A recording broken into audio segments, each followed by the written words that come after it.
ipipresenta ko na po sa inyo. Wala pong iba kundi si vlogger Cayetano. So far po, kamusta ang inyong Vlogger na ho ang datingan nitong si Senator Alan Peter Cayetano, mga kababayan. Ano? Mas madami pa hong mag-vlog sa akin ito sa araw-araw.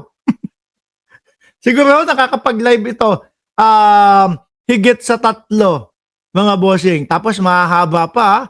Ako, isang beses lang akong mag-live eh. Tapos isang beses, tapos isang oras. Pagka nakikita ko yung oras, 1 hour na. Okay na, batche na ako. No, naipaliwanag ko na sa inyo. Si Alan Peter Cayetano, hindi napapagod. Mag-explain ka, mga bossing. Pakinggan ho natin, ha? Si SNET21 live po, ba? Imaginein mo na lang na i-shoutout kita, SNET, sa replay, okay? Game. Joey Lito Gulapa, spokesperson ng Senado. Correct. Tsaka vlogger ng Senado. Game. praise God for this opportunity na Ayip. Yan ang mga gusto ko dito sa mga ito. Praise God agad. Una, gamit ng Diyos agad. Game. Sige, banat. kwentuhan tayo this afternoon. So far po, kamusta ang inyong weekend, Facebook family? So it's been an Masama. Dahil sa mga ipinipilit ninyo na gawa-gawa ng mga barilan dyan. No? Take note, Alan Peter Cayetano. Bata ninyo ang unang nagpaputok. Ano? Bata ninyo ang unang nagpaputok. Alan Peter Cayetano. At saka mga kababayan na meron pa pala, kasi habang nagpapaantok ako, iniisip ko no? Paano kaya kung gumanti talaga ng putok yung NBI, mga bossing? Sabi ko, NBI yun Pag pinaputukan sila, talagang puputukan ka din yan. Di ba? Pagka iniyumang sa iyo, yung baril at sa iyo, ikaw ang gusto ratratin, talagang re-rest back sa iyo yan. Wala din pala yung naratibo nila na bumalik ng putok ang NBI, mga kababayan. Kasi halata naman, doon po sa mga tagos ng bala o kita doon sa pagpapaputok na umamin si Ablaska o kung ano mang hinayupak na pangalan niyan, patungo sa baba o patungo doon sa mga NBI agent. Ano gagawin mo kung ikaw ang puputukan? Di ba?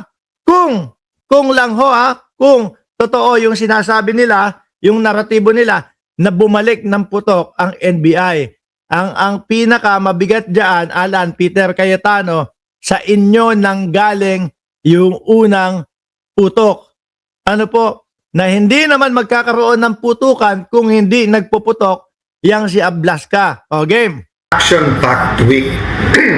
Nagsimula po nung Sunday, prayers, meeting with Ayoko niyan. Ano yan? Politika, tapos gamit Diyos. din po natin doon na yung spiritual lens o yung sinasabi po natin, usapan natin sa 7 yan, Ihiwalay natin yan. Diyos ko, kayo talaga mga politiko. mga propaganda. For example, paulit-ulit na sinabi na kaya nagkaroon ng leadership change para pigilan yung impeachment. Sakto-sakto naman kasi, boss. Ano pa sasabihin mo pa dyan? Ano pa idadahilan mo pa dyan? Ano pa itatanggi mo pa dyan? Sige nga, gusto kong marinig kung ano talaga ang dahilan mo kung bakit nagkaroon kayo ng kudeta. Pero nakita nyo naman po, Wednesday night, nung nakuha natin yung articles of impeachment, kahit na may kaguluhan sa Senate, tinapos po natin. Nung tinanong Ang tanong dyan, pagkatapos nyong kuhain, ano ang magiging kilos ninyo? Ano ang gagawin ninyo? Oo, nandyan na yung pakitang tao na si Jinggoy Estrada, binabasa na yung article of impeachment. Nandyan na yung pakitang tao na tinanggap kahit may putukan daw mga kababayan, na sila lang yung hindi takot. Di ba? Nandyan na tayo. Okay, fine. Ano ang magiging kilos ninyo pagtanggap? Kaya Chis Escudero tinanggap din O, di ba? Tapos ano ginawa? Pinatulog ng 2 buwan. Pagkatapos ng 2 buwan na pagpapatulog, humirit pa ng 1 linggo. Hindi daw nila alam pa kung ano gagamitin. Pagkatapos ng 1 linggo, kung ano-ano na, biglang niremand mo. Tapos pagbalik, biglang archive naman. Kung paano nyo lalaruin yung impeachment, alam namin. No, kaya kayo nandyan, kaya nyo pinalitan yung liderato ng Senado. Po ako ng Secretariat, tatapusin po ba natin ang pag-check niyan tonight para bukas masulatan na natin yung House.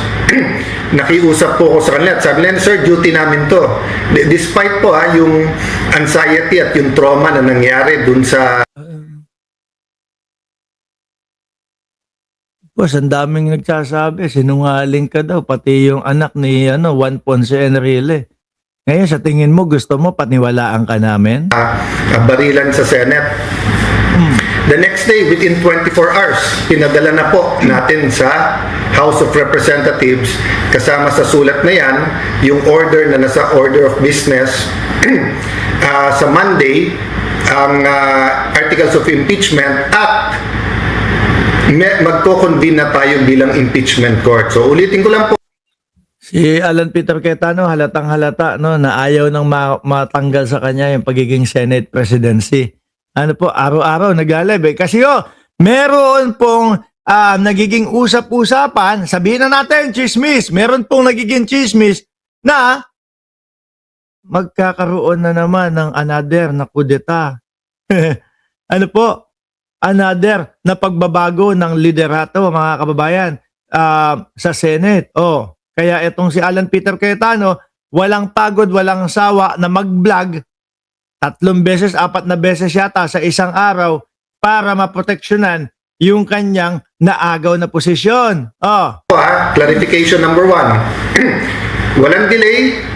In fact, sa Monday, magko-convene na yung impeachment court. So I hope those who made a judgment, may you be a religious leader, may you be deans of law schools, may you be a private citizen, sabi ko naman, Makikita natin yan. Pero eto hindi ko naman kayo tinatakot mga DDS. Makinig kayo, hindi ko kayo tinatakot Baka mamaya, totoo nga din yung sinasabi ni Peter Cayetano na susundin lahat yung konstitusyon ng Pilipinas, lalo na yung Fort With. Mga DDS, makinig kayo Timawa sa kapangyarihan to si Alan Peter Cayetano.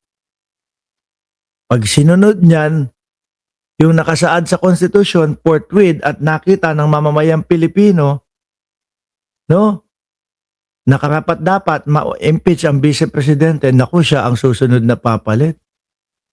Baka mamaya, sige, sundin na natin yung konstitusyon ng Pilipinas para ako na yung maging vice-presidente. Naku po, yari kayo mga DDS kapag kayo tinrader nito.